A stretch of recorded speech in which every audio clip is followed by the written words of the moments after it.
வாம். வாம்னா உயிரோட கட் பண்றதா? சே வாம் அப்படி நீலமாக போட்டு பாத்துமா அது பேர். நம்ம குடும்ப நம்ம அது இல்ல வாம் இது ரொம்ப காஸ்ட்லி இல்ல. இது இப்ப 150 ரூபாய், நான் 100 ரூபாய் தான் கொடுத்து 50 ரூபாய் பேலன்ஸ் வச்சிருந்தேன். அப்புறமா தரேன். சரி. அது 2 தக்காளி, ஒரு மீடியம் சைஸ் ஒரு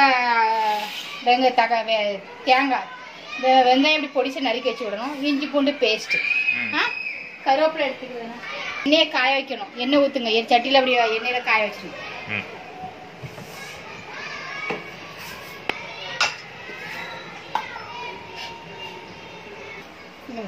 கடுகு போட்டாச்சு.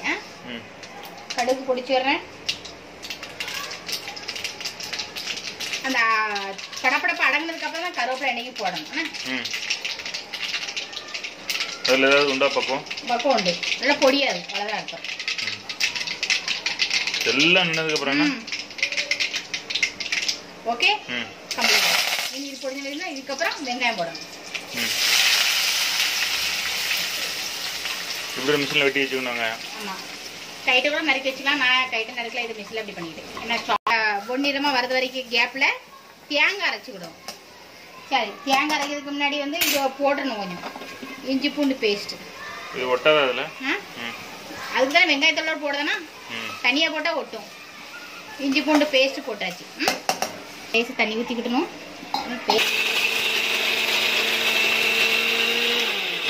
தண்ணி ஊற்றி கொஞ்சம் மையா அரைச்சிடணும். இது எப்படி அரைக்கணும்? மையா அரைக்கணும். இது நிறைய வச்சா கட்டி பிடிச்சிருமா? அதனால இப்படி வேற வச்சிருக்கோம். இது வெட்டி போட்டோம்னா வெட்டா பண்ணுமா? வெட்டணும். இப்போ நான் பண்ணுற மாதிரி பாருங்க. அதை மாதிரி கைட்டி இப்படி வெட்டி போட்டாலும் போதுமா?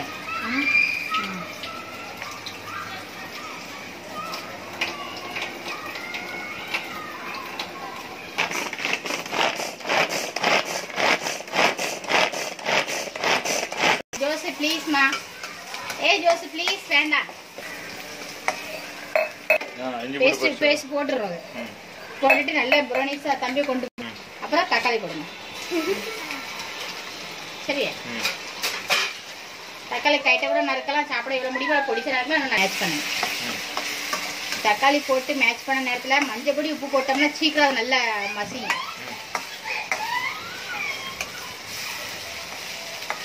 நல்லா இதாயிடும். மஞ்சள் பொடி உப்பு போட்டோமா?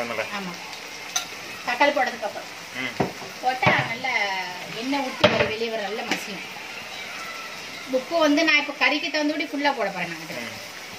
நான் அதுக்கு மட்டும் போடலை, கறிக்கு தகுந்தபடி போட்டேன். அப்புறம் மேட்ச் பண்ணுங்க. மேட்ச் பண்ணி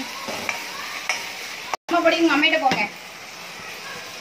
குழம்பு பொடி இருக்குல்ல, அதெல்லாம் போடணும்னு சொல்லுவாங்க. ஃபிஷ் டேங்கும் கறி குழம்பு இருக்காமல் கொஞ்சம் லைட்டாக போய் கிண்டி விட்டிங்கன்னா நல்ல இதாகும். இவ்வளோ குறைய தான் வைக்கணும்ண்ணா.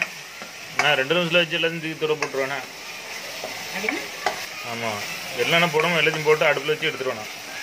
நல்லா இருக்கு. அப்படி டைமில் மீனுக்கு தகுந்தபடி நான் 1 ஸ்பூன் போடுவேன். அப்புறம் ஒரு 1/2 ஸ்பூன் கொஞ்சம் அந்த மீன் ஃபிஷ் கறி. அப்போ எனக்கு கொஞ்சம் இந்த போடுறதா? கொண்டு போங்க. அதை அப்படி இந்த இதோட சேர்த்து அப்படி நான் நல்லா மேட்ச் பண்ணணும். அப்படி இந்த பவுடரில் என்ன பவுடர் போடணும் எனக்கு தெரியாது.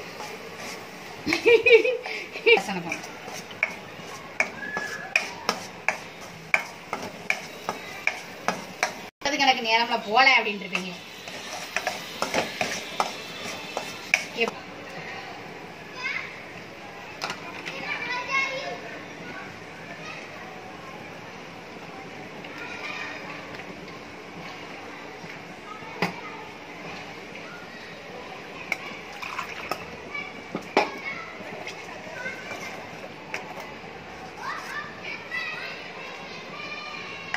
மீன் சீக்கிரம் வந்துடலாம் ரோசப்பா.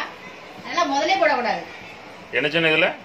இது வந்து இந்த மசாலா எல்லாமே நல்லா கழுவி ஊற்றிடணும்னு சொல்லுவாங்க. அதுக்கப்புறம் நல்லா கொதிக்கணும். மசாலா கொதிச்சு நல்லா எண்ணெய் விடணும். எவ்வளோ நேரம் கொதிக்கணுமா? ஒரு 10-15 நிமிஷம் எண்ணெய் விடணும். நம்ம பார்வை தான். மாங்காய் வந்து வெட்டி போடுறதா இருந்தா மசாலா கொதிச்சு வரணும். மீனை போடணும். ஒரு மீன்ல எதுவும் போட்டு வச்சிருக்கேன். வெறும் மீன் தான் கழுவி வச்சிருக்கேன். அப்படின்னா மீனை கழுவி நினைச்சோன்னா மஞ்சள் பொடி உப்பு போட்டு பரட்டி வச்சிருக்கேன். அப்போ என்ன ஆகும்? இல்ல ரொம்ப டைம் எடுக்கும் அப்படின்னா நல்லா இருக்கும்ல. அதாவது அப்படியே சீப் எடுத்து வேலை வைங்க. லைட்டா போட்டுக்கா. என்னென்ன செஞ்சா சுரக்காம் பருப்பு ஒரு கை குத்தளவுக்கு எடுத்துக்காங்க. சுரக்காய் மீடியம் சைஸை வெட்டி வச்சுக்காங்க. அரிசி பருப்பு நல்லா கழுவி விடணும். அப்புறம் சுரைக்காம வெட்டினதை சுரைக்காய் கழுவி அதை ஒன்றா வைங்க.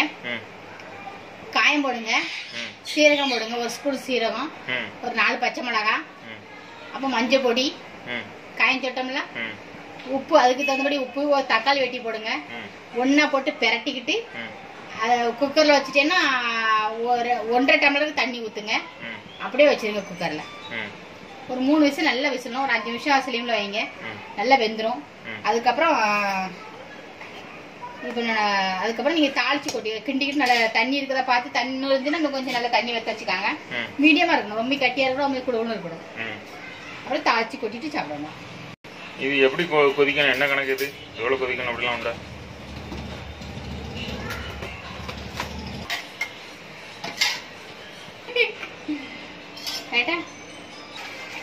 என்ன வந்துட்டா? எங்கேருந்து வரும் அது? எங்க வீட்டுல 6:30-7 மணிக்கெல்லாம் சாப்பிட வச்சோம், பந்தி வச்சோம். சாம்பார் தான் நல்லா இருந்துச்சு.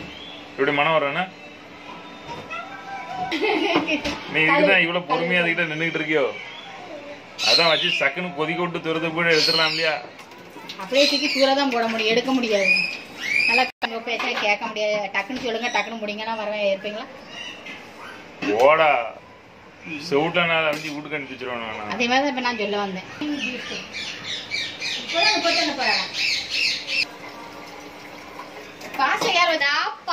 முடியல சுத்தி இருக்கிறத கொஞ்சம் கிண்டி விடணுக்கு அந்த மசாலா வந்து பேக்ல போக முடியும்.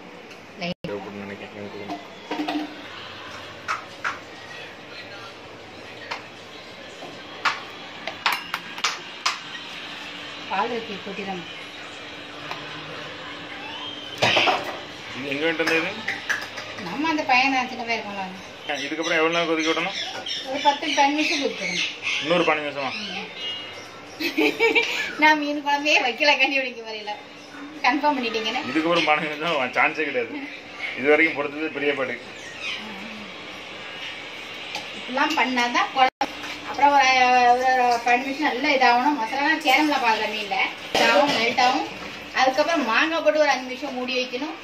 அதுக்கப்புறம் ஓகே, சரி பார்க்கலாம். இப்போ நான் ரொம்ப சந்தோஷம். நீங்க சமைச்சு கொடுத்ததுல வரேன்.